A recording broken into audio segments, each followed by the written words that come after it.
이준석입니다. 오늘도 어김없이 밤 10시에 여러분을 만나 뵙게 되는데요. 오늘은 현안도 이야기하고 또 세간의 이슈가 되고 있는 관심 뉴스 하나를 법률적으로 속 시원하게 풀어드릴 게스트 출연이 있으니까요. 늦었지만 주무지 마시고 끝까지 이준석의 밤새도록 라이브 함께 해주시길 바라겠습니다. 예.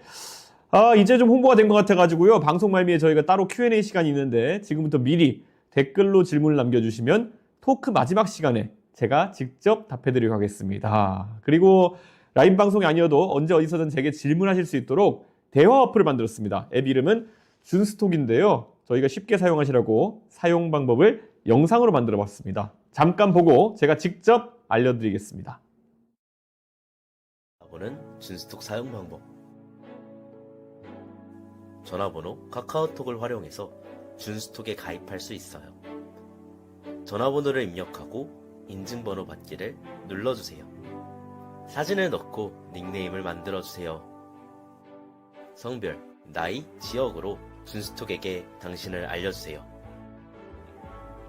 추천인이 있다면 알려주세요. 이준석에게 메시지를 보내보세요.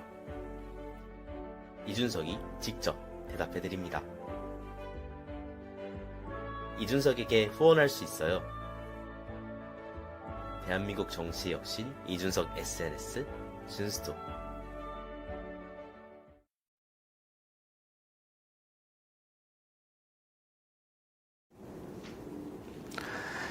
예, 이게 지금 이제 잘 홍보가 돼가지고 방송 말미에 Q&A 시간 있는 거 지금 미리 댓글 남겨주시고요.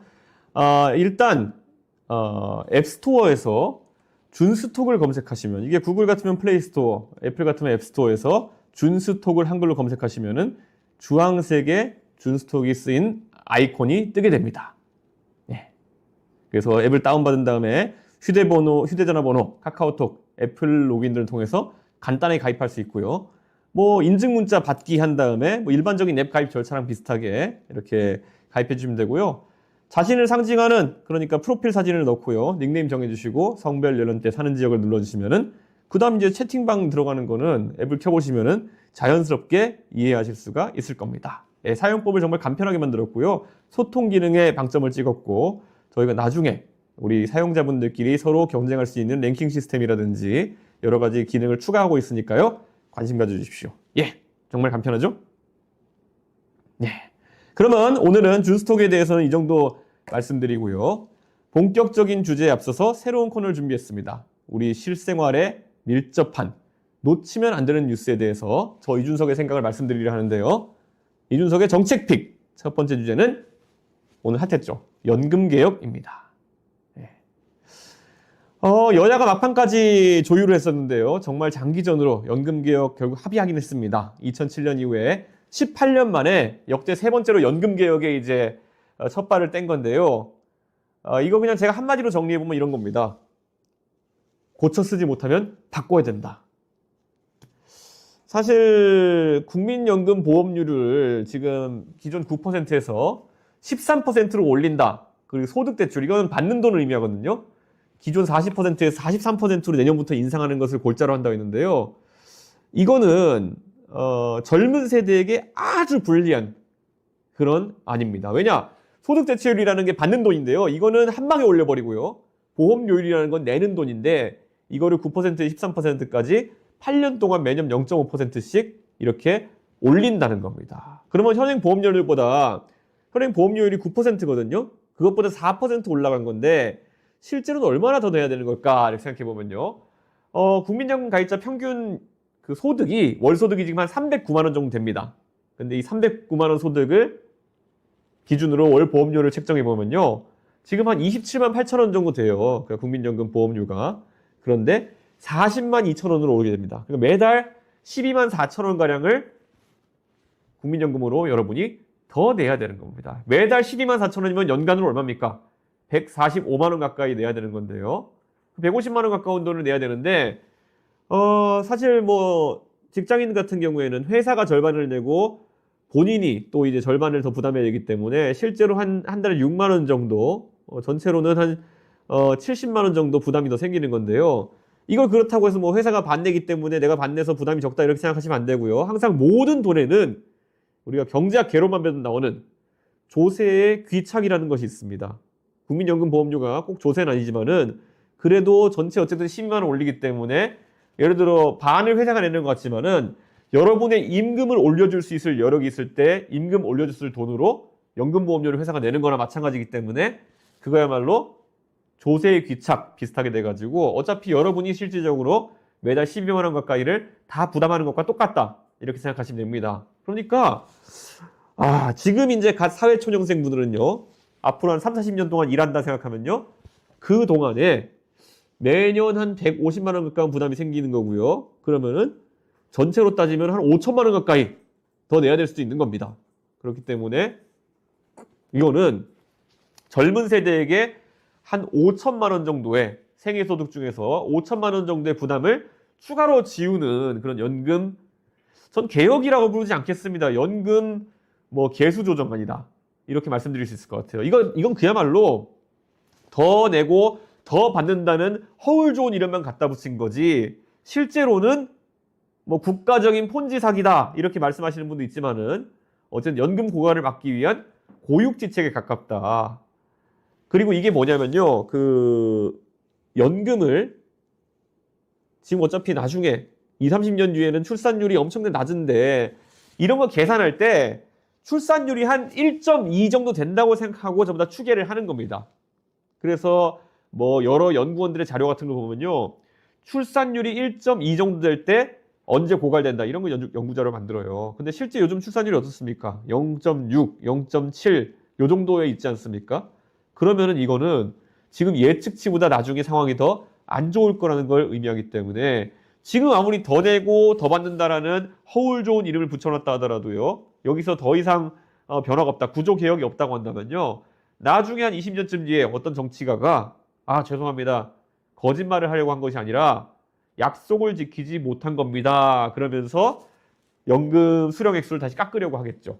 그러니까 지금의 젊은 세대, 지금 한 90년대생, 2000년대생 정도 되는 분들은 눈 뜨고 코 베이는 것이 현실화되어 가는 겁니다. 그렇기 때문에 여기에 대해 가지고 결국은 이번에 소득 대체율을 올리면서 바로 내년부터 수령액이 올라갈 세대는 60대 이상, 50대나 60대들이 혜택을 많이 볼 거고요. 지금 20대, 30대 같은 경우에는 한 20년의 세월에 걸쳐가지고 최소한 3천만 원에서 5천만 원 정도 더 내게 되고 나중에 더 받지를 못할 것이다. 어쩌면 지금보다 적게 받을지도 모른다. 이런 생각을 하면요.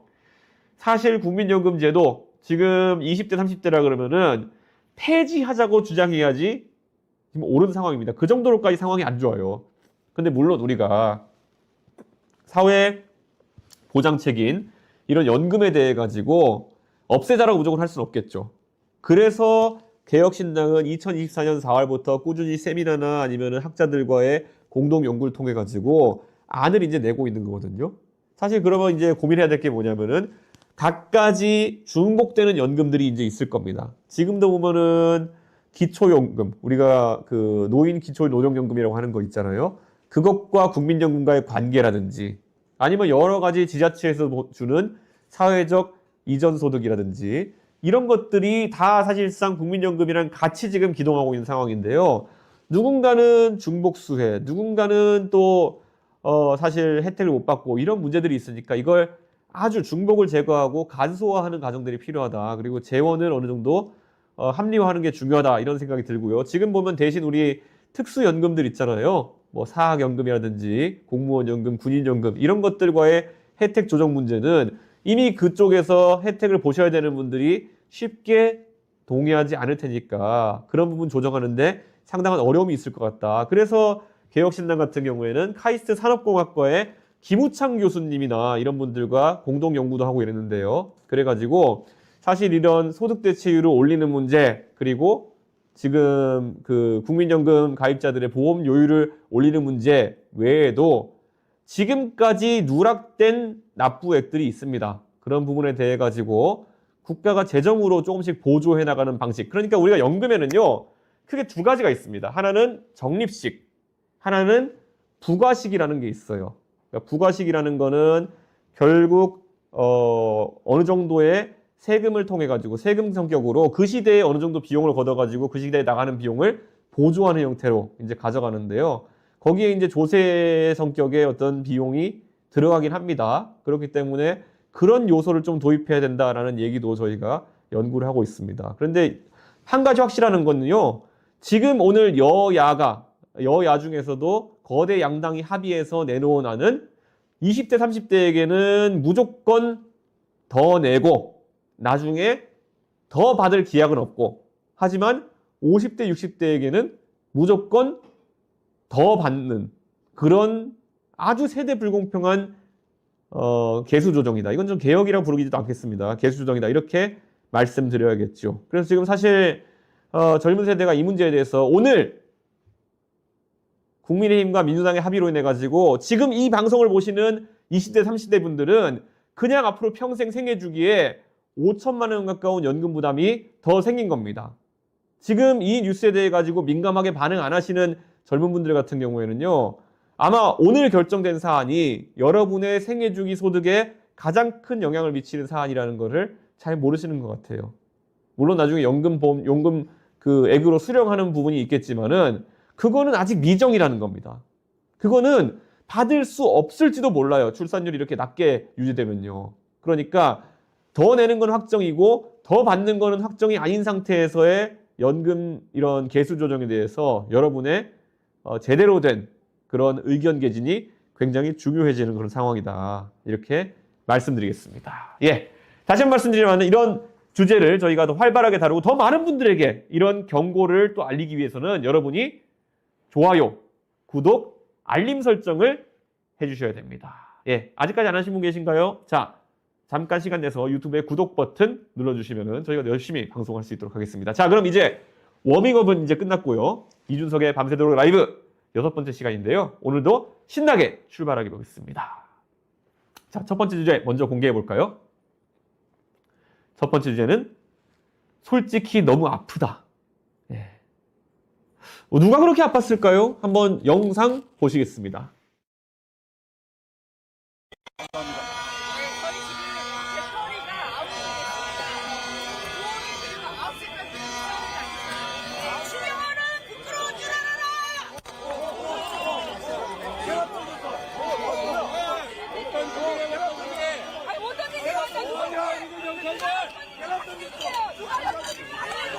계란 던졌어. 맞았어. 의원님 맞았어. 의원님 맞았어. 계란 던졌어 지금. 예, 이걸 어떻게 봐야 될까요? 오늘 오전 민주당 의원들이 윤석열 대통령의 신속 파면을 촉구하기 위해서 이제 헌법재판소 앞으로 우르르 간 거예요. 그래서 가서 시위하다가 계란 투척을 당하는 봉변이 발생했습니다. 이게 풀 영상을 보니까 그 옆에 나경원 의원이나 이런 국힘 의원들도 살짝 보이고요. 근데 여기에 가서 이런 상황까지 발생했으니 드디어 이제 좀 이런 헌법재판소의 판결을 앞두고 서로 간의 대립이 격화되는 거 아닌가 그런 생각입니다. 이 정치인들이 계란 맞는 거 가끔 보이거든요. 예전에 보면은 서울대에 갔던 정원식 국무총리라는 분이 밀가루 맞은 적도 있고요. 김영삼 정부 시절에. 그리고 또 제 기억에는 노무현 대통령도 어디 농민분들과 대화하다가 이렇게 계란을 맞으신 적이 있고요. 저랑 가까운 분 중에는 원희룡 제주도지사가 뭐 제주도에서 어떤 토론회 간담회 같은 거 하시다가 그 어떤 분노하신 분이 와가지고 원희룡 지사한테 이렇게 뭘 던지신 적도 있고요. 계란을 오늘 얼굴 정면으로 맞으신 분은 법사위의 백혜련 의원님이신 것 같고요. 뭐 보니까 나중에 그 잔해를 보니까 바나나를 던진 분도 계시다고 하고요. 근데 저희가 사실 지역단위다 보면은 반대하시는 분들이나 아니면 좀 불만 있으신 분들한테 이런저런 뭐 욕설도 들을 때도 있고요. 가끔가다 뭐 명함을 찢어 던지시는 분들도 있고 이런 것들은 정치인들 사이에서 비일비재한데 그런데 이 계란은 좀 셉니다. 왜냐하면 우선 비주얼적으로 굉장히 세잖아요.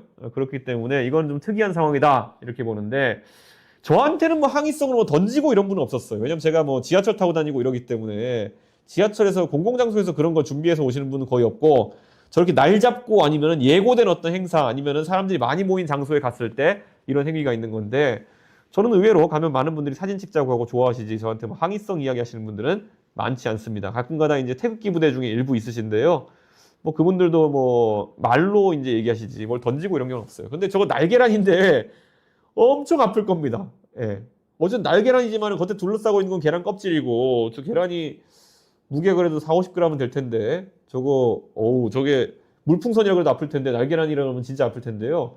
백혜련 의원님이 솔직히 너무 아프다라고 말씀하셨어요. 이게 진짜 이 피부에 부딪히면서 그 상상하기도 싫지만 그 물컹하면서 찰싹하는 느낌, 예, 그 압력과 그 싹 긁히는 마찰력 같은 거 이런 게 상당하겠죠. 그리고 뭐 이게 얼굴은 특히 우리 신체 부위 중에서 피하 지방이라는 게 좀 적은 부분 아닙니까? 이 바로 광대뼈 같은 게 붙어 있고 그래서 여기 팍 맞으면은 되게 아프다고 들었는데 이건 제가 어디서 본 글인데 오늘 백혜련 의원님 좀 충격이셨을 것 같습니다. 예.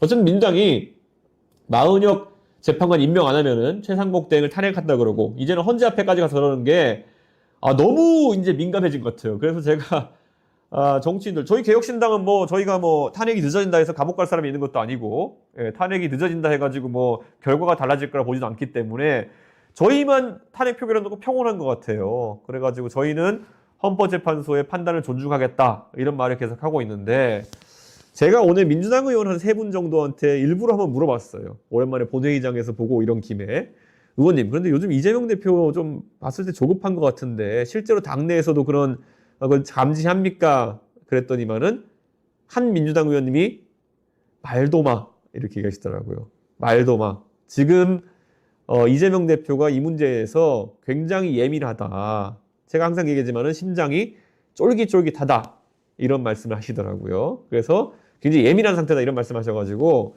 저는 이런 긴장이 고도되는 과정이 계속 있을 거다. 사실 이재명 대표가 얼마 전에 광주에 조문 다녀오셨잖아요. 그래서 그 1인 시위하다 돌아가신 분한테 이렇게 얘기하면서 자제를 좀 이제 다들 하자는 모습을 보여준 거였는데 정작 민주당 의원들은 또 헌법재판소 앞에까지 가가지고 이렇게 막 입장 표명을 한 거 보면은 자제를 하지 못하는 것 같아요. 진짜 불안한 것 같다. 이런 생각이 듭니다. 근데 앞서 보신 영상 보면요. 백혜련 의원님은 당황하셨고 그리고 주변의 의원님도 격앙되셔가지고 누가 던졌어? 이렇게 빨리 색출할 것처럼 이제 반말로 이제 달려드는 모습이 그대로 언론사 영상에 잡혔는데요. 뭐 보수 지지자라고 추정되니까 그렇게 색출하려고 하신 것 같은데 사실 날계란 던진 게 잘한 건 아니지만은 정치인들이 여기에 대해서 너무 이렇게 민감하게 반응하는 것 같은 모양새다 이런 생각이 좀 들었습니다. 이 계란을 만든다는 것이 사실 굉장히 위험하고 그래서 당연히 그리고 또 의원의 의정 활동에 대한 실질적인 위협이기 때문에 민감하게 반응하는 건 맞지만은 또 이게 색출하고 이렇게 해가지고 바로 이렇게 가는 거는 글쎄요 너무 또 진영 대립구도 같은 걸 생길 수 있지 않나라는 생각합니다. 이거는 제가 봤을 때 경찰에서 앞으로 경호를 강화하고요. 그리고 경찰에서 지금 심각성을 감안해서 전담팀까지 구성하겠다라고 했는데요. 근데 이게 뭐 참 안타깝습니다. 그리고 기사마다 내용이 이제 뭐 속보가 뜨고 이러다 보니까 좀 너무 달라가지고 저도 초반에 굉장히 혼란스러웠는데요. 계란이 하나가 아니었다라는 말이 지금 나오고 있습니다. 그래서 계란을 여러 개만 던졌으면 이건 더 위험한 행동이고요. 진짜 백혜련 의원님한테 진짜 위험한 상황이었다. 그리고 삶은 계란도 있었다라는 주장이 나온다고 합니다. 삶은 계란이 있었으면 이건 약간 더 심각한 문제입니다. 깨지지도 않고 거의 작은 야구공 정도의 무게를 이제 맞은 거잖아요. 그런데 저는 이거는 좀 위험했다. 그래서 백혜련 의원님이 법적 대응을 하시겠다고 밝히셨는데 솔직히 너무 아프다. 계란이 터지면 괜찮은데 터지지 않은 것이 너무 아프다. 찐 계란인지 터지지 않았다. 이렇게 말씀하셨는데요. 그러니까 맞으실 때 너무 충격을 받으셔가지고 찐 계란인지 아닌지 이런 것들도 그냥 본인 느낌적인 느낌으로 아시는 건데 민주주의 사회에서는 있어서는 안 되는 일이다. 저도 여기 공감하고요. 반드시 범인을 찾아내기를 경찰에 당부한다. 개인적으로도 고발하겠다. 이렇게 말씀하셨습니다. 범인은 찾을 겁니다. 범인은 찾을 거고 저는 앞으로 이런 일이 발생하지 않도록 좀 경찰이 앞으로는 선제적인 좀 경계를 해야 되는 것이고 두 번째로는 좀 잡힌 분한테 처벌도 첫째지만 둘째로는 꼭 백혜련 의원님한테 죄송하다는 말을 좀 하게 했으면 좋겠다. 그런 생각입니다. 그리고 백혜련 의원님은 거기에 대해 가지고 좀 아프신 부분도 있고 하겠지만은 원만하게 오히려 또 해결하시려는 모습을 보이면은 아마 많은 그런 국민들이 오히려 백혜련 의원님이 이런 상황을 좀 안정감 있게 정리하려고 하는 모습으로 받아들이지 않을까 그런 생각을 합니다. 예, 어쨌든 민주당 의원들이 이렇게 열심히 하는 사이에 이재명 대표는 어제 최상목 대행 몸조심하라는 공개 발언으로 탑뉴스에 또 이제 등장하셨습니다. 요즘 이재명 대표가 여러 가지 구설수에 오르는 일이 잦아지고 있는데요. 이게 뭐 선동한 건 아니다 이랬지만은 뭐 척하면 척이죠. 이재명 대표가 뭐 질러놓고 사실은 아닌데 이렇게 내빼는 경우가 상당히 있고요. 그 내빼면 지지자들은 우리 이재명 대표가 이렇게 지르고 나중에 입장을 정정했지만은 결국 좌표를 찍은 거구나 이렇게 생각하고 또 이재명 대표 지지자들이 주로 활동하는 커뮤니티에 최상목 체포하자 이런 글이 막 올라왔다고 해요. 예전에도 보면은 이재명 대표가 뭐 김현정인 뉴스쇼에다 대고 뭐 불만을 얘기하고 이러면 좌표 찍어가지고 사실 대한민국의 시사방송 중에 가장 제가 봤을 때는 중립적으로 진행하려고 애쓰는 곳이 김현정인 뉴스쇼인데 거기다가 지금 좌표 찍어가지고 공격한 지 좀 오래되지 않았습니까?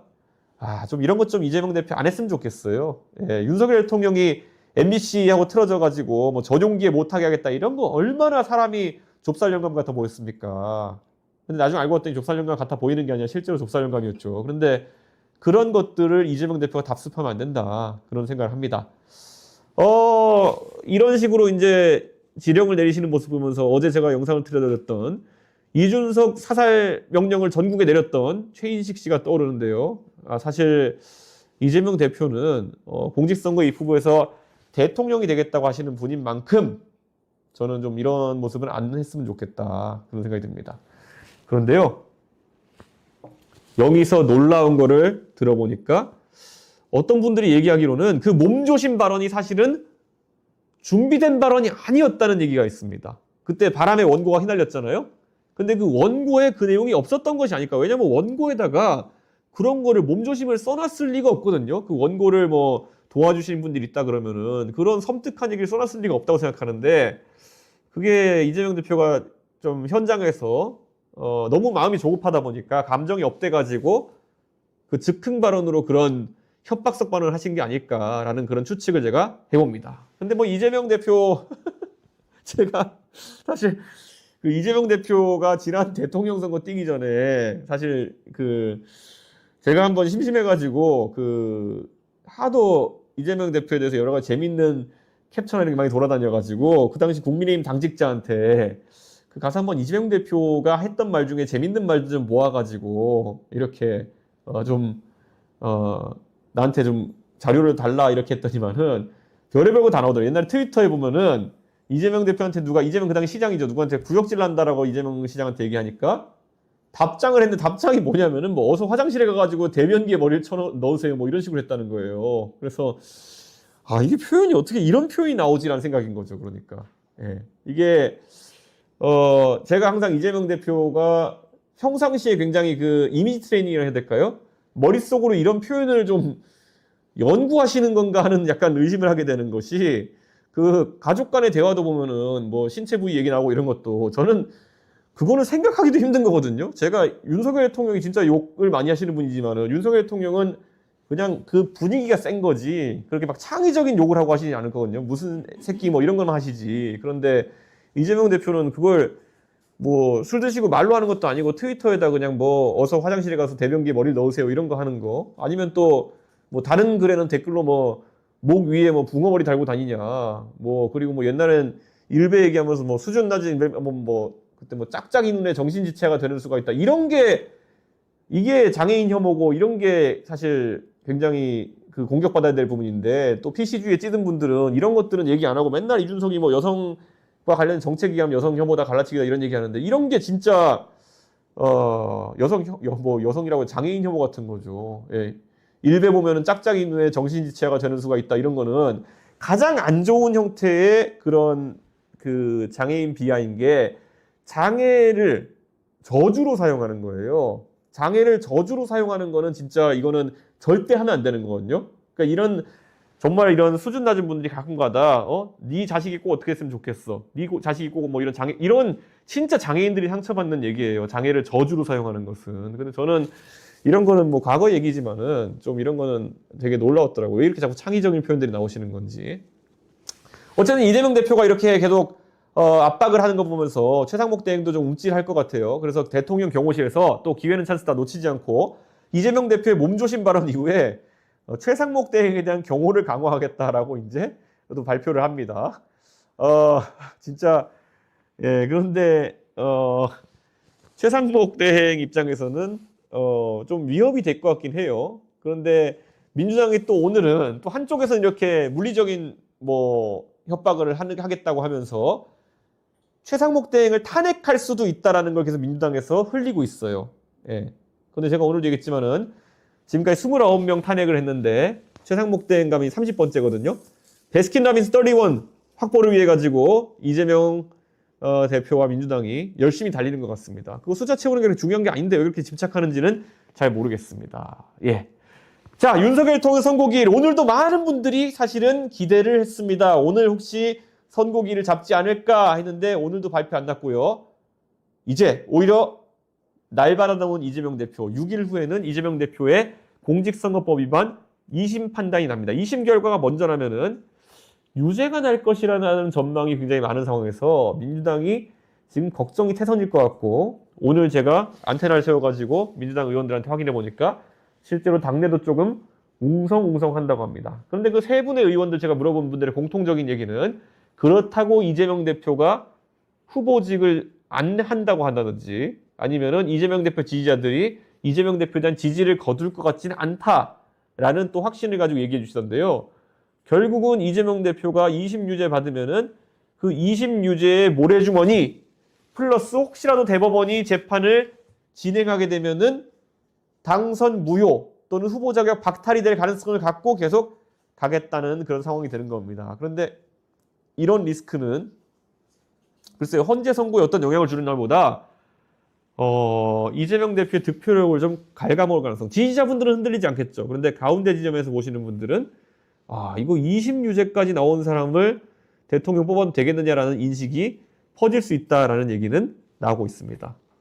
사실 이재명 대표 뭐 2심 선고를 앞두고 계속 이제 어떤 압박을 강화하는 상황인데 어떻게 될지는 한번 지켜보도록 하겠습니다. 예.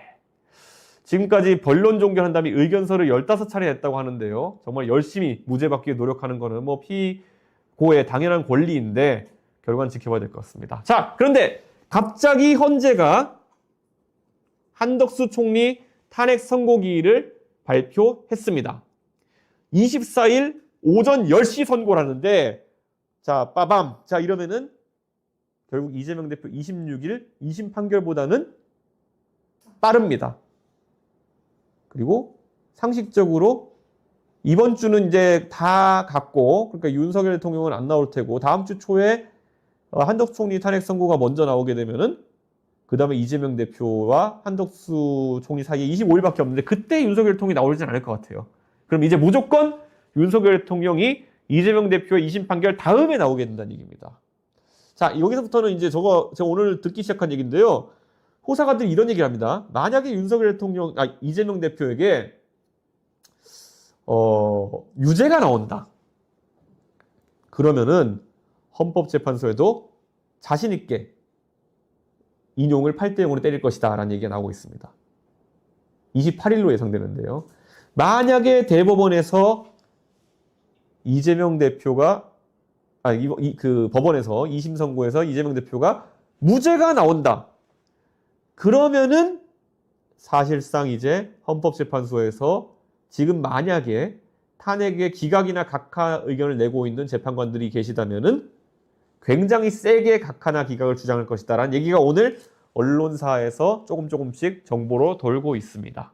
예, 그만큼 지금 헌법재판소 입장에서는 거기도 쫄리는 거예요. 예, 자기들이 먼저 결론을 냈다가 자기들이 뭐 예를 들어 탄핵을 인용하고 그 다음에 이재명 대표가 무죄가 나고 이러면 이건 뭐 법조계가 무슨 누굴 미는 이런 국민 분열이 일어날 수 있으니까요. 헌재가 이번에 구속 취소된 걸 보고 아싸 하면서 우리는 뒤로 가자라는 판단을 했다는 게 지금 지배적인 해석입니다. 어쨌든 대법원 입장에서는 그 자기들이 먼저 날짜를 잡았으니까 2심 재판 날짜를 잡았으니까 법원에서는 날짜를 바꿀 수가 없고 헌재가 잽싸게 이제 판결을 뒤로 미뤘다 이런 그 분석이 지금 지배적으로 나오고 있습니다. 예. 어쨌든 그런 셈법이 있고요. 여당도 지금 머리가 복잡해지고 있습니다. 대선 주자들부터 차기 당권까지 노리고 윤석열 통이 파면되면요. 당은 이제 완전히 혼란에 빠지고 개편을 앞두고 있다라고 해도 과언이 아닐 겁니다. 아까 그 백혜련 의원님 그 계란 투척 그 테러 맞으실 때 나경원 의원이나 몇몇 국민의힘 의원들이 그 자리에 있었어요. 헌재 앞에서 지금 1인 1레이 시위하고 있는데요. 거대 여야가 지금 그 시위 자리에서 서로 자리 다툼까지 벌였다는 겁니다. 아니 이게 지금 헌재 시위하면서 서로 시위 명당 찾기 하고 있습니까? 자, 요즘 김나윤 뭐 어떤 여성분 이름 같기도 한데요. 사실 국민의힘에서 가장 적극적으로 장외 행보하시는 분들인데요. 김기현, 나경원, 윤상현 의원 이 세 분인데요. 제 예상으로는 이분들이 대통령 선거보다는 전당대회를 노리는 것이 아니겠느냐 뭐 이런 생각입니다. 잘 아시는 것처럼 김기현 대표도 대표하다가 불명예스럽게 윤석열 대통령에 쫓겨났고요. 나경원 의원은 대표를 그렇게 하고 싶었으나 이준석에게 지면서 대표하지 못했고요. 윤상현 의원도 그때 전당대회에서 뜻을 이루지 못했죠. 이분들 아마 하고 싶을 거다. 이런 생각입니다. 그래서 다음 국힘 전당대회가 있다면 아마 대선 이후겠죠. 이 세 분이 당권 잡으려고 나서지 않을까라는 생각을 하게 됩니다. 그래서 뭐 최근에 보면요. 이 김나윤 이 세 분이 전환길 그 강사랑 사진도 찍고 이렇게 하면서 요즘 홍보 활동을 이어나가고 있는 것 같습니다. 근데 오늘 보니까 전환길 그 강사는 부산에서 원희룡 전 장관과 사진이 찍힌 것도 있더라고요. 그래서 저는 아마 이번 대통령 선거 시즌에 공무원 시험 어차피 이제 한국사도 없어졌다고 제가 들은 것 같은데 전환길 씨의 그런 대중 노출이 많아질 것 같다.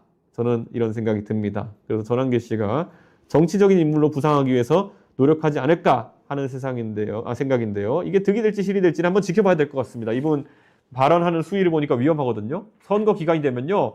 평소에 아무 말 되는 하시는 분들도 조심해야 되는 게요.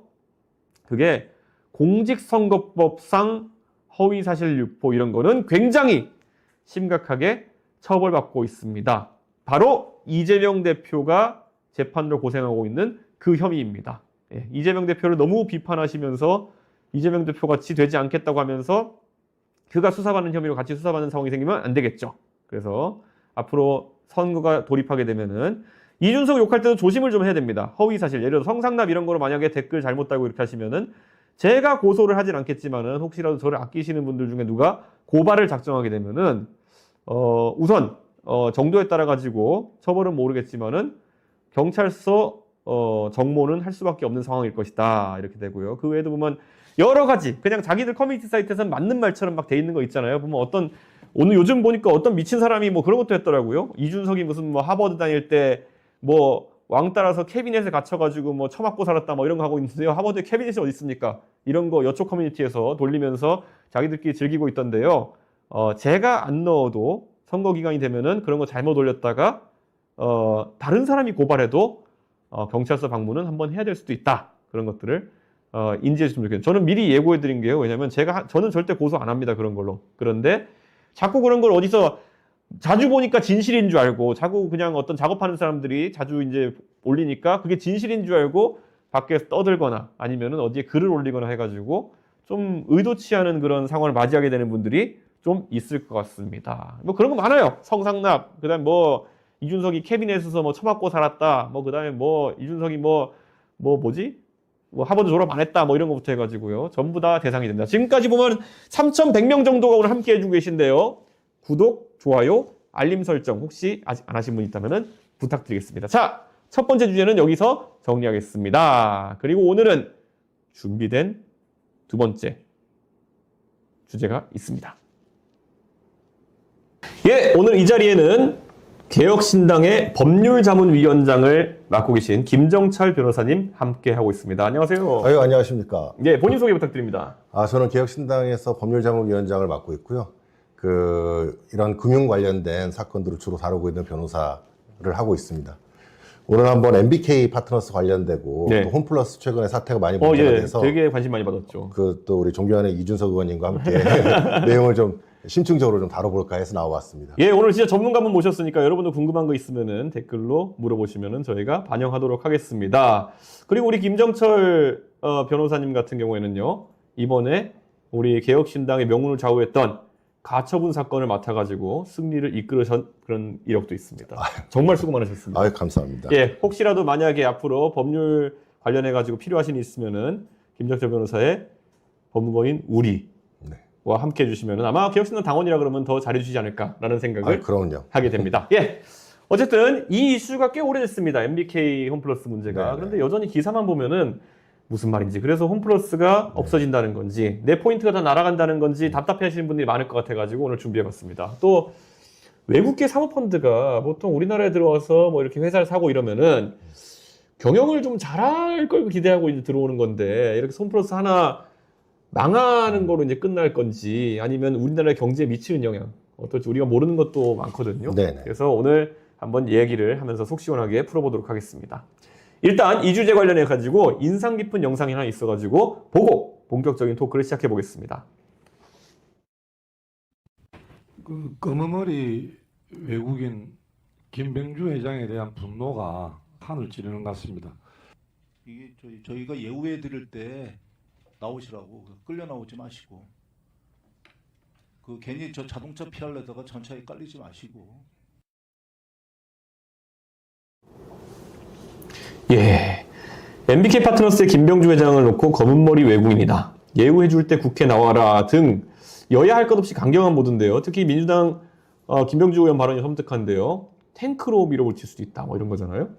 우리말을 하는데 외국 국적이라는 이 MBK 경영진의 숨겨진 이야기들도 저희가 재밌게 준비해봤습니다.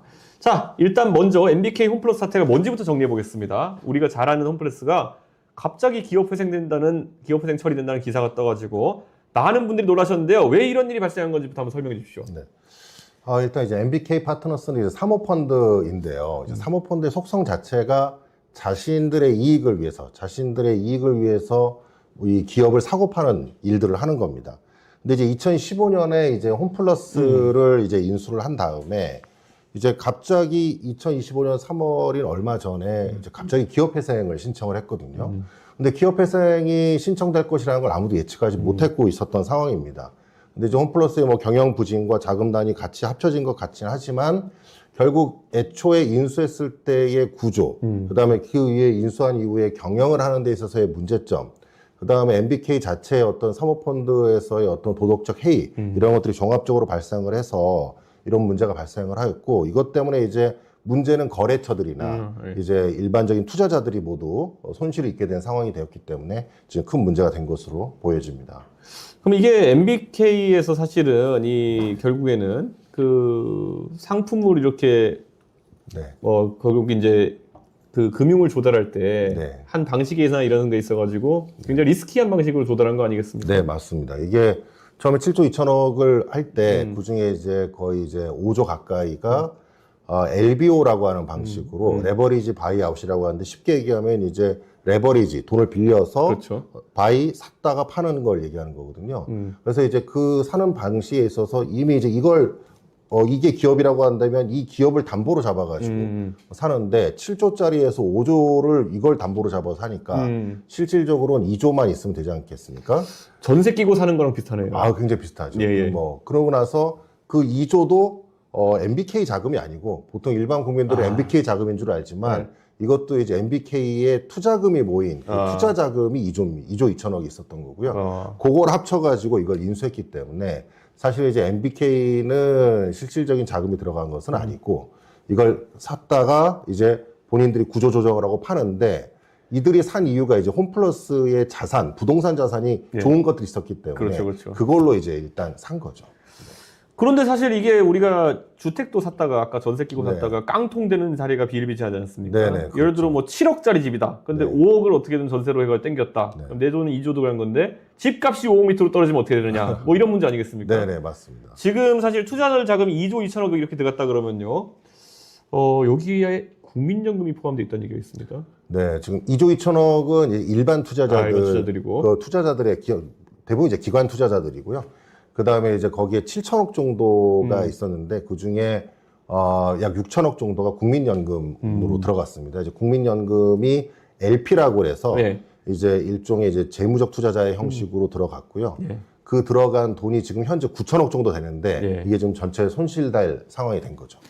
국민연금이 올해는 그래도 투자 수익률이 좀 괜찮아가지고 네. 그 지금 이거를 뭐 메꿀 수 있다는 식으로 자꾸 광고하지만은 사실 9천억이 한 방에 날아갔다 이런 얘기 아닙니까? 네네, 그렇습니다. 그리고 이런 위험을 그러면 감지를 못한 걸까요, 국민연금에서? 저는 국민연금이 투자했을 때는 아주 예전입니다. 초기에 네. 이걸 인수했을 때이기 때문에 아마 그때 인지하기는 어려웠을 거고요. 중간에 지금 지나간 과정에서는 이제 슬슬 인지하기 시작했을 거라고 생각합니다. 그러면 이제 투자금을 회수하는 절차가 진행돼야 되는데 그런 부분에 대해서는 어떻게 됐는지가 이제 곧 뭐 조사나 이런 걸 통해서 밝혀질 거라고 생각이 됩니다. 근데 이게 투자해가지고 뭐 실패하고 이런 거는요, 사실 뭐 할 수도 있는 건데, 국민들이 많은 분노를 지금 자아내는 지점이 네. 피해 투자자들이 많은데, 이 관계된 사람들의 삶이 너무 호화스럽다 이런 얘기가 나오고 있습니다. 네. 그래서 MBK 파트너스가 뭐 잘 나가는 그런, 펀드지만은, 김광일 부회장 같은 경우에는 고가의 외제차를 다수 보유하고 있다 때문에 그게 여론의 질타를 받은 부분도 있습니다. 네. 그래서 보면 사진 자료를 보면요, 이 김광일 부회장의 슈퍼카드를 보면은 페라리 296 GTB 이게 한 4억짜리 차, 그리고 페라리 812 컴페티치오네 이게 6억짜리 차, 페라리 프로 산게 이게 5억. 이것 말고도 슈퍼카가 한 27자 정도 더 있다 뭐 이런 얘기까지 나오면서 굉장히 이게 누구 돈으로 이런 잔치한 거냐 이런 식의 얘기가 나오긴 하더라고요. 네네. 예. 그래서 급기야 금감원이 이제 MBK에 대해서 그 감사에 착수한 것 같은데요. 금감원이 특정 사안과 관련해 가지고 사모펀드를 전격 감사하는 건 초유의 일인 것 같은데 네. 굉장히 심각하게 보는 것 같거든요. 어떤 부분을 들여다보고 어떤 조치를 할 수 있을까요? 일단 이제 자본시장법이 2021년도에 개정이 됐습니다. 그전에 라인펀드 사태나 이런 사태가 발생을 하면서 사모펀드의 문제점을 이제 인식을 했고, 자본시장법을 개정을 하면서 이 GP라고 하는 이런 사모펀드에 해당되는 사람들을 조사할 수 있도록 네. 하는 권한이 생겼습니다.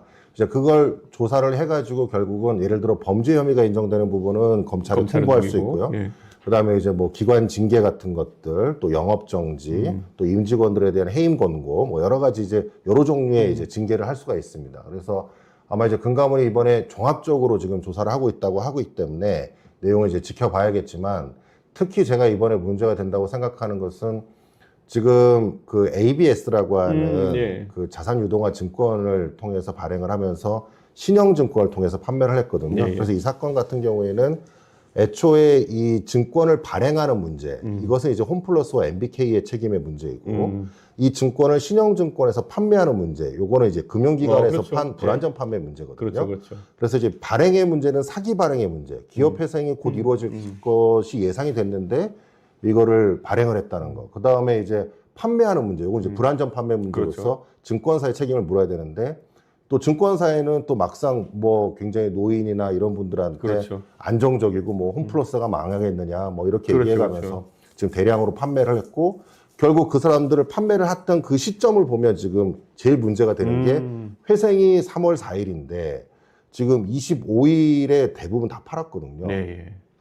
그러니까 회생에 신청되기 직전에 이미 너무 시간 아니 간격이 회생 적으니까. 신청이라는 게 네. 내일 회생 신청은 내가 오늘 갑자기 결심하는 거 아니잖아요. 아, 그렇지 못하죠. 어느 저도 뭐 정도- 회생을 굉장히 한 2달 정도는 걸립니다. 이렇게 큰 기업 같은 그러니까요. 경우에는요. 그러면 3월 4일 날 이렇게 회생 신청했다는 거는 적어도 한 올 초부터는 분위기가 감지가 됐을 거라는 거잖아요. 저는 충분히 그렇다고 생각을 합니다. 그런데 그 과정에서 ABS를 통해 가지고 네. 결국에는 마지막까지 투자자들의 자금을 긁어모으려고 했다. 네네. 그리고 그게 불안전 판매 가능성이 있다. 이거야말로 전형적인 금감원이 들여다봐야 될 사안인 것 같은데요. 네네, 맞습니다. 사실 이게 요즘 대한민국의 투자처가 이제 박해지다 보니까 이런 상품이 어떻게 설명을 했에 따라서 진짜 쫙 팔릴 수 있는 거잖아요. 네네, 그리고 맞습니다. 조달 금액 규모가 이렇게 크면은 피해자도 엄청나게 많을 텐데 진짜 걱정입니다.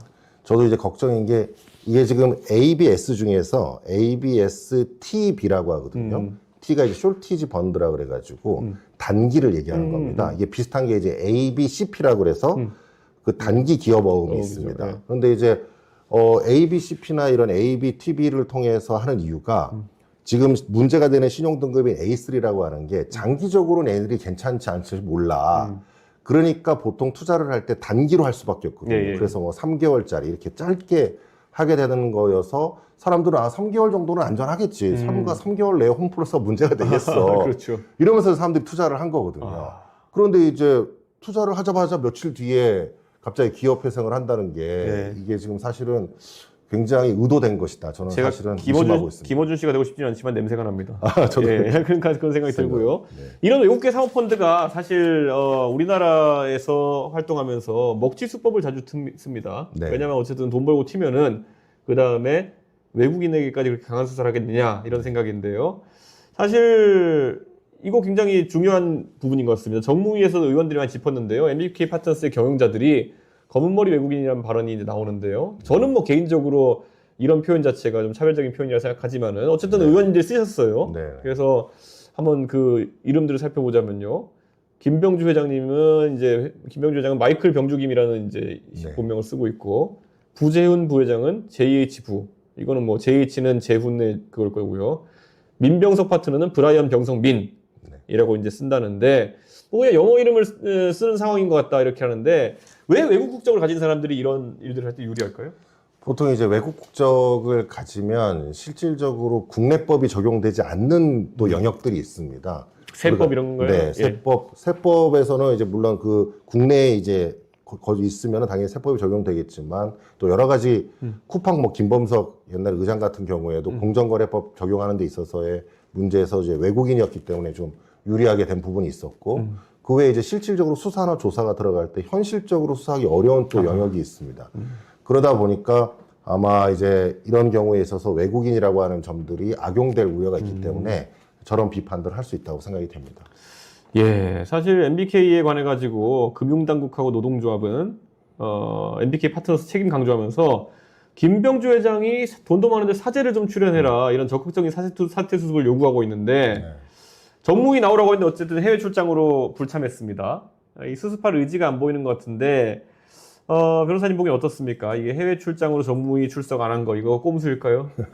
뭐 의원님께서 저보다 더 잘 아실 것 같은데 워낙 뭐 대기업 뭐 대표나 이런 사람들이 보통 출석을 안 하기 위해서 저렇게 꼼수를 부리는 경우가 굉장히 많고 실질적인 출장이 아닐 것이 거의 뭐 명백하다고 저는 생각이 됩니다. 얼마 전에 그 위메이크 프라이스랑 네. 티몬 사태가 있었을 때 네. 그때는 그분 처음에 안 나오기도 하고 이렇게 했는데 결국에는 일정 부분 사죄 출연하겠다 플러스 네. 피해 변제하겠다 그리고 회생을 하겠다 해가지고 네. 지금 그 절차를 진행 중인 걸로 알고 있는데 홈플러스 같은 상황에서는 유통업이 지금 뭐 내려가는 상황 속에서 이거를 회생시키기 위한 노력이 어떻게 진행될까요, 이게?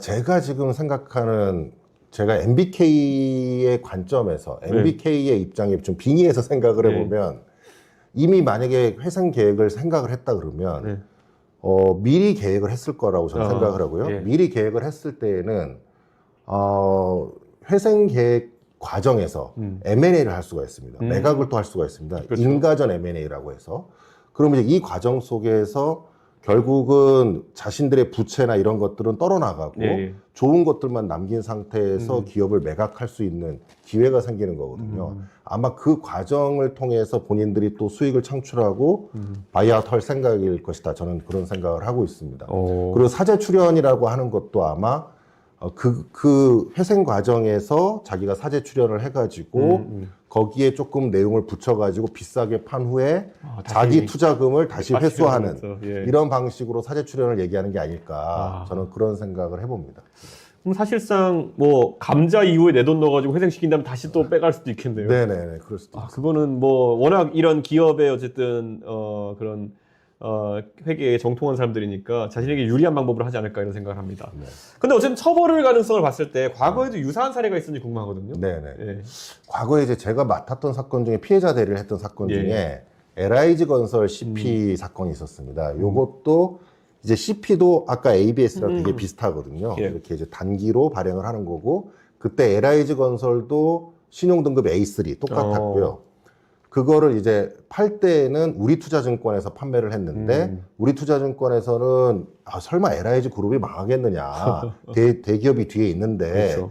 이렇게 얘기했지만 대기업은 전혀 지원하지 않았고 LIG 건설은 그대로 파산을 했거든요. 자, 그러면서 이제 2천억 정도의 피해자가 발생했습니다. 그러자 이제 검찰에서 수사를 해가지고 기소를 했고요. 이제 실제로 다 징역형을 실형을 다 선고받고 그때 LIG 건설 3부자는 모두 구속됐습니다. 야, 2,100억 원을 그렇게 부도덕하게 이렇게 어음 발행해가지고 했으면은 피해자가 거의 1,000명 가까웠다고 얘기 들은 것 같은데. 네네, 맞습니다. 피해자가 굉장히 많았고요. 거기에는 뭐 작은 금액부터 큰 금액까지 아주 다양하게 있었습니다. 1000명의 눈물의 대가는 당연히 구속이 돼야 되지 않을까 최소 네, 그렇게 네. 생각하는데요. 이거 수사한 분이 누구? 이게 제가 예. 그때 이 사건의 피해자들 대리를 해서 한 700억에서 800억 정도의 피해 규모를 대리했었습니다. 예, 예. 그때 이제 우리투자증권 상대로 민사소송도 제기하고 예, 예. 불안전 판매로 그다음에 이제 형사 쪽으로는 예. 이제 뭐 탄원서나 이런 걸 넣고 그때 구속에 대해서 예. 처벌을 강력히 요구하는 촉구하는 걸 했었는데 그때 연락 온 검사실이 윤석열 검사실. 윤석열 검사. 네. 그래서 실제 지금 예. 윤석열 검사가 당시에 예. 예, 3부자와 관련돼서 수사를 진행을 했었고 또 구속까지 시켰던 사례가 있었습니다. 아, 윤석열 검사를 만났으면 이 LIG그룹 3부자는 좀 당혹스러운 사람 만난 거네요. 아, 그런 거죠. 이 또 수사할 땐 또 예. 굉장히 또 불같은 수사를 했을 것 같지 않습니까? 맞습니다. 뭐 맞기 전에 불어라 뭐 이런 건 아니겠지만은 하여튼간 평소에 이제 하시는 말씀을 기억하고 있는 저로서는 지금 왜 이렇게 되셨는지 모르겠지만 되게 강하게 수사했을 것 같다는 느낌이 네. 듭니다. 예, 그럼 이 문제 우리 국민들이 확 와닿는 부분들이 좀 있는데 그걸 짚어보려고 하는데요. 이게 먼저 기사가 많이 된 게 홈플러스에 포인트 쌓아놓으신 분들이 네. 이거 휴지 조각 될 수 있는 거 아니냐. 그런데 어떻게 해야 될까요? 아마 휴지 조각이 될 가능성이 매우 높습니다. 그래서 이제 네. 어쨌든 회생 절차에 들어가면 그런 포인트 부분들도 대부분 정리가 되거든요. 그러면 보통 회생에 들어가면 10%에서 뭐 20% 뭐 이 정도로 채권자들이 받는 걸로 정리가 됩니다. 예. 적게 될 때는 5%가 되는 경우도 있고요. 그게 정확하게 n분의 1입니까? 아니면 뭐 이 후순위 이런 걸 따져가지고 하는 겁니까? 일단 선순위로 근저당이나 이런 물적 담보가 예, 있는 예. 사람은 당연히 이제 보장을 받아야 그렇죠. 되고요. 다른 일반 채권자들의 경우에는 보통 다 n분의 1로 나누게 되는데 거기에 이제 보통 회생을 할 때 얼마의 비율로 할 것인지를 이제 법원에서 결정을 해주면 뭐 7% 정도 인정해주거나 뭐 10% 인정해주거나 뭐 이런 식으로 해서 그것만 10%. 네. 야, 이게 뭐 그래서 회생을 신청하는 겁니다. 다 털어내기 위해서. 다 털어내기 위해서요. 그러면 그게 가벼워지니까 그걸 또 매각할 수가 있는 거죠. 그러면 지금 제가 걱정되는 건 MBK에서 해외 자본이나 뭐 중국이라든지 이런 곳에다가 이것을 매각할 것이 헐값 매각. 혹시 헐값 매각을 할까봐 그게 이제 약간 걱정되고 우려되는 부분이고 혹시 이미 사전에 이미 얘기하고 있는 것이 아니냐. 그러고 나서 회생 절차를 진행한 것 아니냐. 그럼 그런 예를 들어 의문도 생길 수 있습니다. 예를 들어 지금 홈플러스 예를 들어 물건을 납품하시고 돈을 아직 못 받으신 분들 이런 네. 분들은 이런 부분도 뭐 7% 이렇게 받는 겁니까? 이런 부분 좀 선순위가 됩니까? 지금 일단 회생을 진행을 하는 과정이니까 네. 아마 지금 MBK 쪽에서는 홈플러스 쪽에서는 일단 상거래 채권은 일단 우선적으로 최대한 빨리 변제를 하겠다 이렇게 네. 얘기를 하는데 왜 그건 그러냐면은 상거래 채권은 지금 돈을 안 주면 물건을 못 받으니까 아, 그렇구나. 기업 회생이라는 건 앞으로 계속 할 거예요 예. 라고 하면서 제가 돈을 나눠서 갚겠습니다 이건데 물건을 안 주니 할 수가 없지 그렇죠. 않습니까? 관대 막 치약이 없고 막 이런 상황이 발생하면 안 되니까. 그러면 이제 기업이 계속 가치가 사라지는 거니까. 그래서 그렇구나. 이제 상거래 채권은 먼저 하겠다고 하는 거고 나머지 채권자들은 전부 다 거의 휴지 조각처럼 된다고 생각하시면 됩니다. 아주 걱정입니다. 우리가 오늘 살펴봐야 될 게 결국에는 이런 피해 입는 분들인데요. 일단 매장이 폐점되면은 근무하시는 분들도 걱정이고 또 마트 접근성이 이제 사라지면은 그 주변에 계신 그냥 일반 소비자들도 영향을 받게 되고요. 뭐 마트야 다른 마트 갈 수도 있는 거지만은 그 홈플러스 보고 거기에 상권이 형성됐던 것들은 또 이제 네. 타격을 입을 거 아닙니까? 많이 타격을 받겠죠. 요즘은 홈플러스 같은 경우는 안에 옷가게 하시는 분들이 있고 그 안에 상권이 형성돼 있는데 네네. 뭐 밑에 홈플러스가 직접 관장하는 뭐 식료부 코로나 이런 게 무너지면은 거기 누가 가겠습니까? 맞습니다. 예전에 영화 카트라고 그런 영화가 있었습니다. 염정아 씨 나오시는. 거기에 이제 카트에 보면은 그게 그 어떤 마트가 이제 그런 인수가 되고 이런 과정에서 예. 노동자들이 핍박받고 그런 과정들을 보여주는 영화였거든요. 예. 근데 사실은 이제 항상 이런 사모펀드의 문제점이 자신들에 대한 이득, 그 다음에 펀드를 통해서 구성한 이 자산인 기업을 팔고 자기네 이익만 얻는 걸 목적으로 하다 보니까 거기에 다른 노동자들이라든지 이런 분들에 대한 고민이나 이런 부분들이 확실히 적거든요.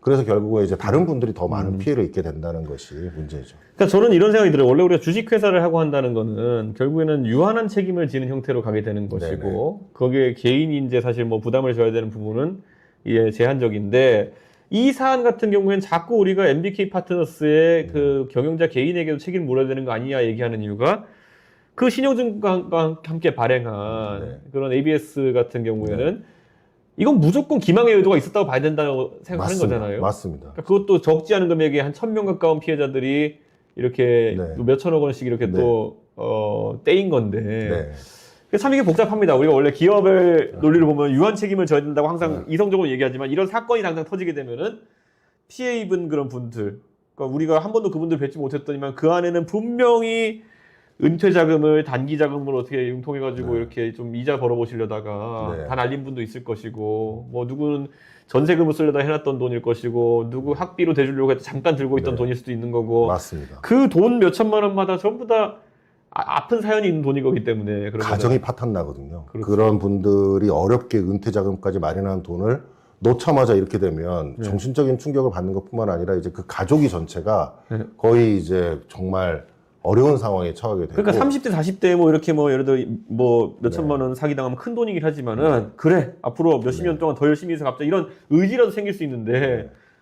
이거는 진짜 노후 자금이나 이런 거는 그래서 굉장히 그 코인 사기나 이런 걸 보면은 네. 그 수사하던 경찰관분한테 얘기 들어보니까 몰릴 대로 몰려가지고 극단적인 선택하시는 분도 꽤 있다 그러더라고요. 네네. 예. 저도 그래서 의원님한테 꼭 부탁드리고 싶은 예. 게 이런 이제 금융 피해자들이 엄청 많습니다. 네. 뭐 예전에 라인펀드뿐만 아니라 그렇죠. 뭐 홍콩 이해리 사건이나 이런 많은 피해자분들이 사실은 가족들까지 치면은 정말 많은 사람들이 네, 우리 그렇죠. 국민 중에서 피해를 입었거든요. 네. 그럼 이런 분들에 대해서 법적인 제도가 사실 우리는 미국이나 다른 해외에 비해서 너무 솜방망이 처벌을 하고 배상 비율도 너무 낮습니다. 예. 그 미국 같은 경우는 뭐 징벌적으로 수십 배, 뭐 어쩔 때는 수백 배까지 징벌을 가하면서 벌금도 부과하고 배상 책임을 묻는데 우리는 그런 부분이 없고 정말 어렵게 소송에서 승소를 해도 뭐 80%, 70%, 뭐 보통 어떤 경우에는 분쟁 조정을 해도 50%, 40%밖에 안 되거든요. 이런 부분들을 좀 감안하셔서 좋은 법안을 좀 만들어 주시면 감사하겠습니다. 예, 뭐 제가 정치인으로서 약속드릴 수 있는 건 기업이 뭐 기업하다 보면 실패를 할 수도 있고 파산할 수도 있고 성실 실패는 저희가 보호해줘야 되지만은 부도덕한 그런 이런 행위에 대해 가지고는 철저하게 책임을 물어야 된다는 입장을 앞으로 저와 개혁신당이 가져가도록 하겠습니다. 오늘 처음 진행해본 게스트 초대해서 궁금했던 점이 많이 풀리셨나요? 앞으로도 종종 각 분야의 전문가, 명사를 모셔가지고 또 그리고 제가 정치인도 좀 모셔보겠습니다. 그렇게 해서 어떤 분들이 저 대화를 할지 궁금해하실 텐데요. 댓글로 추천해 주셔도 저희가 반영을 해보겠습니다. 자, 김정일 변호사님 오늘 네. 수고하셨고요. 네. 다음에 또 모시겠습니다. 네, 감사합니다. 예, 감사합니다. 네. 예, 다음은 여러분이 가장 기다렸을 시간이 있겠습니다. 여러분의 질문을 댓글로 받고 제가 직접 답해주는 시간인데요. 사전에 저희 커뮤니티 게시판을 통해서 받은 질문을 선정한 것도 있고요. 지금 이 시각에 라이브 방송을 통해서 남겨주시는 실시간 질문을 바로바로 체크해서 답해드리도록 하겠습니다. 자, 질문 볼까요? 민감 국가가 지정된 것을 놓고 양당에서 서로 남 탓하는 것을 어떻게 보시나요? 이렇게 물어보신 분이 계신데요. 이 민감 국가라는 것이 최근에 미국의 에너지부에서 우리나라를 기술 유출 가능성이 있는 민감 국가로 지정해서 앞으로 이게 원자력이나 이런 분야에서 우리가 활동 영역이 좁아지는 거 아니냐 이런 사안인데요. 양당에서 자꾸 뭐 이재명 때문에 그렇다, 뭐 윤석열 때문에 그렇다 이렇게 얘기하는데요. 뭐 정쟁은 어쩔 수 없는 겁니다. 이런 중차대한 사안인 만큼 남에게 떠넘기려는 관성이 있는 건 맞는데요. 자, 문제는 이걸 어떻게 해소할 것이냐에 대한 부분인데 저는 대한민국의 정치 리더십이 지금 붕괴되어 있는 상황인 만큼 우선 빨리 탄핵이 결론이 나가지고 이것에 대한 수습을 할 수 있는 강한 리더십이 필요하다 이런 생각합니다. 그리고 트럼프 행정부에 대한 외교력의 문제일 것 같아요, 앞으로는. 그래서 트럼프 행정부와 제가 어제도 얘기한 것처럼 어떻게 하면 핵심 공급망 체인에 있어가지고는 한미가 서로 공조할 수 있냐를 다뤄야 되고 그 안에는 원전도 들어있고 배터리도 들어있고 그다음에 반도체도 들어있고 저는 이 부분에 대해 가지고는 과학기술 정책을 이해할 수 있는 정치 지도자가 많아야 된다 이런 생각합니다. 예, 오늘은 그리고 준스톡 앱으로도 질문을 받고 있습니다. 지금 플레이스토어나 애플 앱스토어를 가시면요. 준스톡으로 검색해 보시면은 오늘부터 저희가 가동을 시작한 소통 앱도 사용하실 수 있습니다. 거기서 질문 주시면은 저희가 받아가지고 바로 답변 드릴 수 있도록 하겠습니다. 예, 의원님께서는 우주산업에도 관심이 많으신 걸로 아는데 대통령이 된다면 가장 우선적으로 투자하고 싶은 우주산업 분야가 궁금합니다. 이렇게 말씀하셨는데요. 제가 국회 과방이니까요. 우주산업이 제 관장 분야 중에 하나인데요. 우주산업하면 저는 요즘 가장 관심 가는 게 저궤도 통신 위성입니다. 예, 이게 지금 일론 머스크가 스타링크라는 거를 이제 운영하기 시작했잖아요. 그런데 스타링크가 굉장히 중요한 게요. 스타링크가 지금은 그 인터넷을 그 안테나로 받아가지고 인터넷 중계하는 인터넷 중계기처럼 사용이 되고 있는데요. 원래 스타링크 계획의 스펙 중에 이게 있습니다. 스타링크 위성에서 LTE 전파를 쏠 수 있게 해주는 게 계획에 있습니다. 그래서 LTE 휴대폰을 그냥 이렇게 스타링크 그 위성과 통신하면서 전화를 주고받을 수 있게 하는, 전화를 사용할 수 있게 하는 그 계획이 들어있어요. 근데 이게 만약에 스타링크 같은 저궤도 통신 위성이 활성화되게 되면요. 당장 무슨 일이 일어날까요? 저는 안보 측면에서 북한이 더 이상 개방을 안 하겠다고 버틸 방법이 없다. 지금은 중국과 국경이 닿아 있는 곳 정도만 LTE 전파가 통해가지고 거기 가면 뭐 중국 유심으로 등록된 핸드폰 쓰는 사람도 있다 이런 얘기도 나오고요. 여러분 혹시 그 인천공항에서 비행기 타고 이제 이륙하면요. 날씨에 따라서 활주로 방향이 북쪽으로 날아갈 때가 있어요. 그러면 북쪽으로 나갈 때 특히 중국 칭다오나 웨이하이 가는 노선 탔을 때 제가 몇 번 경험했는데요. 이 황해도 남쪽으로 싹 날아가다 보면은 그 북한 그 통신 신호가 잡힐 때가 있습니다. 예, 고려링크 같은 거 잡힐 때가 있습니다. 그래서 그때 저도 아 북한이 이렇게 갔구나 하는 생각을 해봤는데요. 실제로 지금은 그런 어떤 접경지에서만 그런 핸드폰 전파 사용이 가능한데요. 만약에 그 스타링크 같은 저궤도 위성이 LTE 신호 서비스를 하게 되면요. 그냥 중국이나 한국에서 개통된 스타링크 호환되는 LTE 폰을 가져가가지고 북한에 들고 다니면 그냥 그게 통화가 어디서든지 되는 상황. 그러면 얼마나 북한이 개방되겠습니까? 또는 북한에 있는 사람들이 바깥 세상의 물물을 알게 되겠습니까? 그래서 저는 저궤도 통신 위성 이것 관련해 가지고는 일론 머스크가 하는 것을 잘 살펴보고 물론 일론 머스크도 상업용으로 그걸 띄우겠지만은 우리도 이거를 띄울 수 있는 방법을 고민해야 된다. 근데 이거 띄우는 게요. 이런 게 있어요. 원래 그 지구 정지 궤도에 위성을 올리면요. 몇만 킬로의 위치에 올리게 되면요. 그 지구의 자전 속도랑 그러니까 원심력과 중력이 균형을 이루는 위치에 그 위성을 올려놓으면은 그냥 그게 정지 궤도라는 거고요. 거기 올려놓으면 그냥 한 대만 올려놔도 넓은 범위를 커버할 수 있어요. 그런데 이 일론 머스크가 올린 스타링크 위성 같은 경우에는 한 200-300km 정도 될까요? 그 위치 정도에 올려놓기 때문에 그 지구에 비칠 수 있는 영역이 굉장히 좁습니다. 그래가지고 몇천 대, 몇만 대를 올려야 빙빙 도는 건데요. 저는 뭐 처음에 우리도 검증 차원에서 몇백 개 정도는 올려볼 수 있지 않을까라는 생각하고요. 물론 그러면은 모든 시간에 매일 그런 그 지점을 커버하지 못하고요. 좀 특정 시간대에만 예를 들어 한반도에 위성이 그 신호를 보낼 수 있겠죠. 근데 뭐 북한 개방하는 데는 그 정도면 충분하지 않을까? 하루에 몇 시간이라도 그런 상황이 된다면은 북한이 굉장히 좀 개방되는 효과가 있지 않을까? 그런 생각을 합니다. 그래서 그런 거 아이디어 차원 생각해 봤고요. 최근에 한국에서 KPS 프로젝트라는 걸 하고 있습니다. KPS가 뭐냐면요. GPS 여러분이 아시잖아요. GPS가 글로벌 포지셔닝 시스템이거든요. 전 지구의 위치 정보 시스템이라는 거예요. 포지셔닝 시스템이라는 거는. 근데 이거를 전 세계에서 여러 국가나 여러 주체들이 띄우고 있어요. 예를 들어 글로나스 이런 것도 있고요. 아니면은 뭐 중국 같은 경우에는 북두라는 베이도라는 이런 그 위성들을 띄워가지고 자기들만의 그 위성 그 위치 시스템을 갖고 있거든요. 근데 한국에서도 이번에 KPS라는 프로젝트를 진행하려고 지금 준비를 하고 있습니다. 그래서 저는 이거는 약간 우리가 발상전환을 좀 해야 되는 게요. KPS가 사실 우리 위도와 경도에서 기존의 GPS를 좀 보완해주는 역할을 할 텐데요. KPS랑 사실 일본도 비슷한 프로젝트를 하고 있어요. 근데 일본도 사실 그런 위치, 자신만의 포지셔닝 시스템을 갖기 위해 가지고 이런 위성들을 쏘아 올릴 텐데요. 우리가 시간대도 같고 사실 일본이랑 한국은 위도와 경도가 거의 비슷합니다. 그럼 이런 KPS랑 일본에서 띄우려는 포지셔닝 시스템이 사실 중복 투자거든요. 저는 그래서 이런 부분에 대해서는 어차피 이게 뭐 공동 연구나 좀 이런 걸 추진해도 괜찮지 않나라는 생각을 하는데요. 양국 간의 어떤 그런 군사적인 긴장이나 아니면 국민들 간의 그런 어떤 협력에 대한 정서가 마련돼야지만이 저는 그게 가능할 것이기 때문에 저는 제가 만약 대통령이 된다면은 그런 부분에 대해서도 좀 고민을 해보겠다 이런 생각을 합니다. 우리가 과학기술에서 잘 발전해 나가기 위해서는요, 같이 연구할 곳을 잘 찾는 것도 중요합니다. 우리가 KF-21 전투기를 개발하면서 파트너로 이제 인도네시아랑 같이 이제 개발을 하잖아요. 근데 사실 인도네시아가 원래 자신들이 KF-21 그 프로젝트에서 전투기를 좀 확보해가지고 자기들도 배치할 생각으로 여기에 몇천억 내고 참여하겠다는 건데, 지금 돈도 제대로 안 내고 계속 기술 요출 때문에 검찰 수사 받고 이래가지고 골칫덩어리인데, 저는 차라리 좀 다른 국가들 중에서 믿을 수 있는 국가들과 이런 협력을 하는 게 중요하다 이런 생각하고요. 오늘 뉴스 보면 재밌는 게 있었습니다.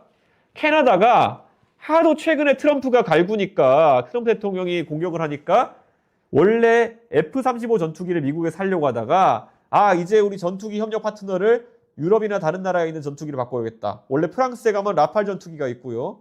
뭐 요즘은 유로파이터 이런 전투기는 사지 않는 걸로 이제 되어 있는데, 어쨌든 라팔 같은 전투기가 있기 때문에 그런 것들을 사는 방향으로 선회한 것이 어떠냐. 원래 캐나다는요, 예전부터 F-18 전투기를 써오던 나라입니다. 그런데 그 캐나다가 지금 열받아가지고 다른 전투기 수입선을 찾으려고 하는데, 저는 한국의 KF-21 같은 경우에도 이미 저는 카이, 한국항공우주산업에서 캐나다 쪽 프로젝트의 가능성을 타진해보기 시작하지 않았을까 이런 생각을 합니다. 꼭 우리가 KF-21 보람에 성공하기 위해 가지고는 인도네시아 말고도 다른 좀 협력할 수 있는 파트너들이 많았으면 좋겠다. 지금 우리 FA50 전투기, 경전투기 같은 경우에는 지금 뭐 필리핀이나 폴란드 이런 곳에 서서히 납품이 되는 걸로 알고 있는데요. 그 다음 버전인 KF-21 같은 경우에도 우리가 좀 유럽에, 지금 동유럽의 군비를 확충해야 되는 나라들에게 좀 팔 수 있었으면 좋겠다. 그래가지고 한국의 항공운주 산업이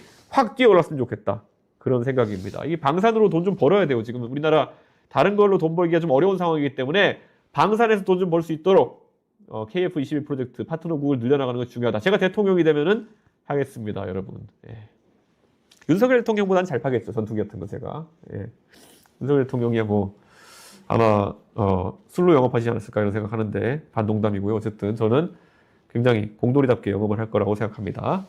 자, 대통령이 되면 세석 여당의 대통령이 되는 건데 여소야대 국면 어떻게 헤쳐나가실 거예요? 여소야대 지긋지긋합니다. 이게요, 그런데 국민의힘처럼 저렇게 100석 넘는 그 여소야대랑요, 개혁신당이 만약에 그 여당이 되게 되면 2석 남거든요. 제가 의원직을 사퇴해야 되니까요. 대통령이 되면은. 그러면은 이거는 차원이 다른 협치를 구현해야 된다. 그래서 제가 어제도 얘기한 것 같은데, 저는 국회에 총리 추천권을 넘기겠습니다. 그래서 그 총리가 여야 합의로 그 총리를 추천하면은 그 다음에 그가 또 이제 내각을 추천하도록 하고, 이래서 강제된 협치가 일어날 겁니다. 그래서 오히려 국민의힘과 민주당이 어떻게든 싸울 것이다, 누가 당선되어도 싸울 것이다 라고 예측하시는 게 맞고요. 그럼 그게 싫으시면은 협치가 강제된 개혁신당의 대통령 후보를 선출하시면은 그런 문제가 해결될 겁니다. 예.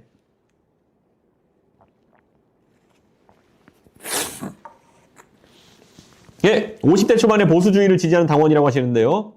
이준석 의원이 생각하는 진정한 보수주의란 무엇인지, 보수의 지향점이나 해야 할 일들을 알기 쉽게 설명해 주시면 좋겠다 그랬는데요.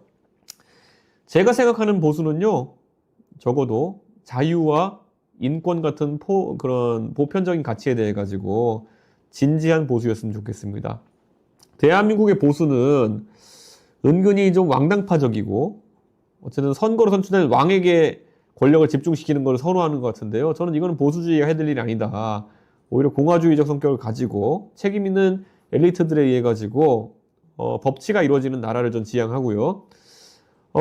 개인의 자유와 권리가 중요하다는 건요, 젊은 세대는 그런 것들을 굉장히 신경 많이 씁니다. 이런 거죠.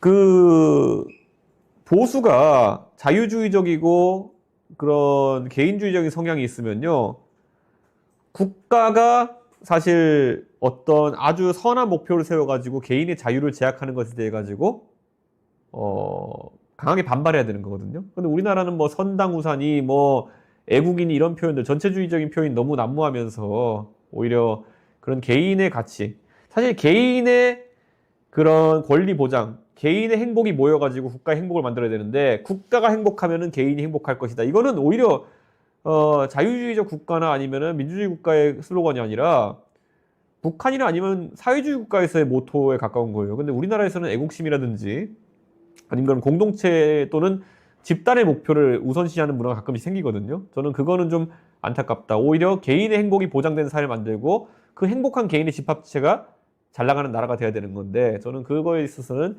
대부분의 보수 정치인, 뭐 사실 진보 정치인도요, 나을 거 하나 없어요. 진보 정치인은 오히려 더 선당구사 같은 소리 하고, 예? 영도자 중심의 얘기를 하고 이런 얘기 하잖아요. 사실 이재명 대표를 중심으로 한 민주당을 보면 거기 영도자를 중심으로 뭉쳐 있는 건데, 그게 어떻게 자유주의적 진보일 수 있겠습니까? 거긴 전체주의자들이죠. 예, 그런 생각입니다. 포괄임금제에 대해서 어떻게 보시나요? 이런 질문이 있는데요. 사실 이번에 제가 52시간 근로제에 대해서 익셈션 하는 것에 대해서 논쟁이 있을 때, 그래, 과학기술 연구하다 보면은 52시간 이상 일해야 될 때도 있을 수 있다. 저도 병특하면서 그렇게 일했던 적이 있습니다. 그런데 그와 별개로 그것은 하고 싶어 하는 사람들이 해야 되는 것이고요. 왜냐? 연구나 이런 효율이라는 거는 이렇게 과거에 아주 단순 작업을 반복하는 것, 그런 거는 근무 시간을 2배로 늘리면 생산량이 2배로 늘어나겠죠. 뭐 탄광 노동자 이런 분들 같은 경우에 산업혁명 시대에. 그런데 지식정보 노동자들 같은 경우는요, 근무 시간이 늘어난다고 해가지고 그게 비례해서 생산량이 늘어나지 않습니다. 저도 가끔 코딩하는데요, 졸면서 코딩하면은 다음날 아침에 일어나 보면은 내가 뭐 이런 쓰레기 코드를 짜놨지 이런 생각할 때도 있어요. 보통 뭐 스파게티 코드라고 하죠. 보통은 개발자들은 이런 스파게티 코드를 찾지 하고, 변수명도 내가 도대체 내가 쓴 변수명인데 내가 못 알아먹고 이런 경우도 있어요. 그런데 이 포괄임금제로 할 것이 아니라 정말 자기가 원하는 사람들이 충분한 시간의 근로수당을 받고 일한 만큼 보상받는다면은 고민해 볼 수 있겠지만은, 우리나라에서는 포괄임금제 때문에 실제로 근무 시간만 늘어나고 그에 대한 합당한 보상을 받지 못할 가능성이 있습니다. 그렇기 때문에 제가 52시간 이그zem션을 얘기하는 것에 대해 가지고 다른 정치인들보다는 조금 더 민감하게 반응하고 있는 것이다. 이렇게 말씀드릴 수 있을 것 같습니다. 네. 동탄에서 하고 계신 지역구 프로젝트 있나요? 이러는데요. 사실 동탄에서 지금 뭐 이런 말씀드리기 뭐하지만 저희가 과학고 프로젝트 하다가 민주당 그 지방의원들이 임태희 교육감한테 하도 여기에 대해 가지고 반대하는 듯한 얘기를 많이 해놔가지고 굉장히 고생을 많이 했습니다. 그래가지고 화성에서 굉장히 좋은 입지를 제안했음에도 불구하고 임태 교육감 쪽에서 저한테 얘기하더라고요. 왜 동탄에서는 그렇게 유치하려고 그러는데 화성 내 다른 지역에서는 화성에 과학고 유치하는 것에 대해 가지고 그 민주당 소속 인사들이 다른 얘기를 하느냐. 도대체 교육청 입장에서는 화성을 지정하기가 너무 난감하다. 어디든 해달라 그러고 어디든 해주지 말라 그러고. 그래서 저는 그런 게 되게 안타깝고요. 동탄에 지금 이제 뭐 트램 프로젝트 같은 경우에는 저희가 계속 살피면서 진행을 하고 있고요. 다만 워낙 건설비가 원가가 많이 올라가지고 그 재원 조달이라는 문제에 대해 가지고 저희가 아이디어를 좀 내고 있습니다. 근데 뭐 그런 게 있고, 그리고 남사터널 같은 경우에는 저희가 계속 지금 추경에 예산을 반영하기 위해 노력을 하고 있고요. 하지만 지금 잘 아시는 것처럼 재정 파탄 상태입니다. 국가가 지금. 그래가지고 여기서 이런 프로젝트들을 수호해내는 것이 쉽지는 않은 상황이다. 이런 말씀을 드리고요.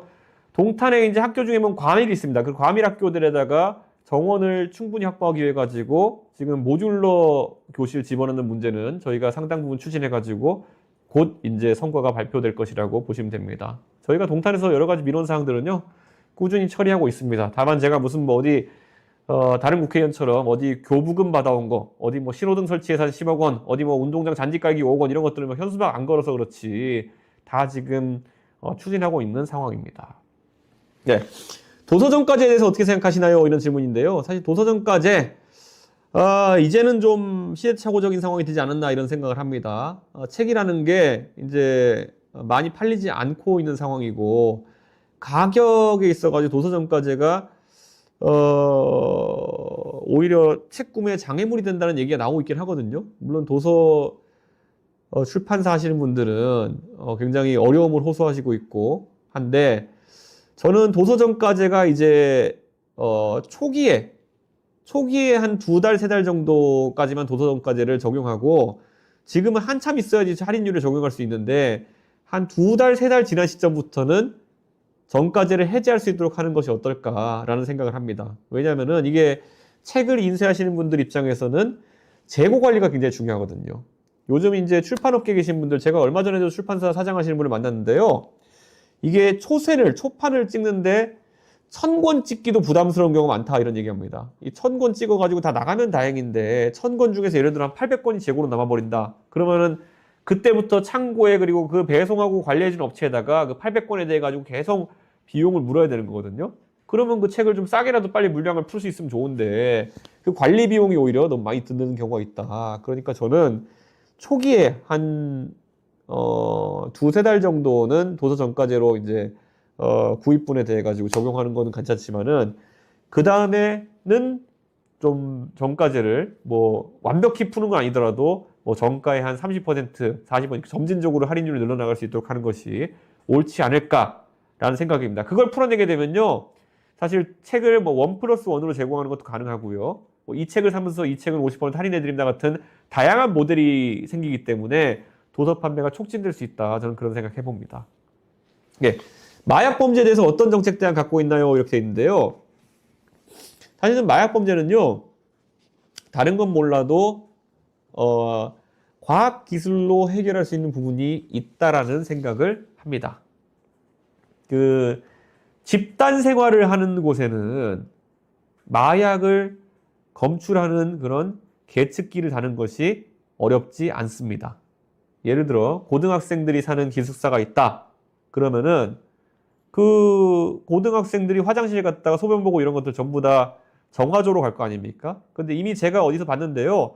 그 공동생활하는 공간에 정화조에다가 그런 물질이 검출되는 것을 계측할 수 있는 장비들이 있습니다. 그러면은 저는 이거는 그런 어떤 특히 우리가 관리해야 될 대상들에 대해 가지고는 그런 시설들을 설치해 가지고 경고를 할 수 있는 겁니다. 우리가 사람까지 예를 들어 화장실에 그 나온 분뇨나 이런 것들을 정화조에 모아놓는다고 해가지고 그게 누군지까지 특정은 안 되지만요. 예를 들어 어떤 학교의 정화조에서 뭐 어떤 양의 그런 마약 물질이 검출되었다. 그러면은 적어도 그 학교의 교장 선생님이나 선생님들 일부는 그걸 인지하고 생활지도에 그거를 활용할 수 있어야 되는 거거든요. 아주 극비리의 그런 정보를 활용할 수 있도록 저는 그런 게 중요하다 이런 생각을 들고요. 그 외에도 이제 뭐 여러 가지 다른 공동생활하는 시설이라든지 아니면 그런 마약류 관리로 필요한 시설에는 그런 것들을 활용할 수 있다. 하여튼간 대한민국의 대부분의 문제는 과학기술을 통해서 해결하는 것이 가장 합리적입니다. 그래서 어떤 문제가 발생했을 때 이게 검사 출신 대통령 이런 사람들은요, 뭐 수사관을 늘리고 가가지고 다 때려잡겠다, 무슨 뭐 감시 카메라 설치하겠다, 뭐 이런 걸로 대책을 마련할지 모르겠지만요. 저는 다릅니다. 저는 그런 것들을 검출할 수 있는 센서 네트워크라든지 이런 것들을 구축하는 것이 가능하다고 생각하고, 그런 거 만약에 기술 개발에 성공적으로 되잖아요. 그러면은 그거 하나의 대단한 수출 산업이 될 수 있습니다. 전 세계 정화조 시장을 우리가 먹을 수 있습니다. 정화조에서 마약을 검출하는 시스템. 그게 아무리 미량이라 그래도요, 검출할 수 있는 방법들이 있거든요. 저는 그런 것들 충분히 고민할 수 있다. 우리나라가 선도할 수 있는 분야 중에 하나다. 이 저녁 시간에 더러운 얘기해서 죄송한데 하여튼 그런 아이디어도 저는 항상 생각하고 있습니다. 아이디어가 세상을 바꾸는 겁니다. 예. 요즘 잠을 언제 주무시나요? 이런 질문인데요. 이준석도 잠을 자야 된다는 말씀 감사하게 생각합니다. 저 요즘 한 3시간, 4시간 자는 것 같아요.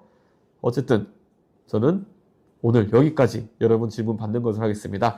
다시 한번 말씀드리겠습니다. 앞으로 이런 재밌는 얘기 들으시려면요, 구독, 좋아요, 알림 설정을 부탁드리겠습니다. 오늘도 밤늦게까지 함께 해주시는 우리 시청자 여러분 너무 감사하고요.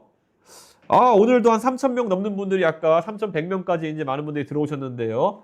한 10,000명 정도 들어올 때까지 또 이렇게 열심히 또 분위기를 달궈보도록 하겠습니다. 오늘 얘기는 여기까지 하겠습니다. 밤 10시엔 이준석의 라이브. 저는 내일 밤 10시에 또다시 찾아뵙겠습니다. 오늘도 좋은 밤 되십시오.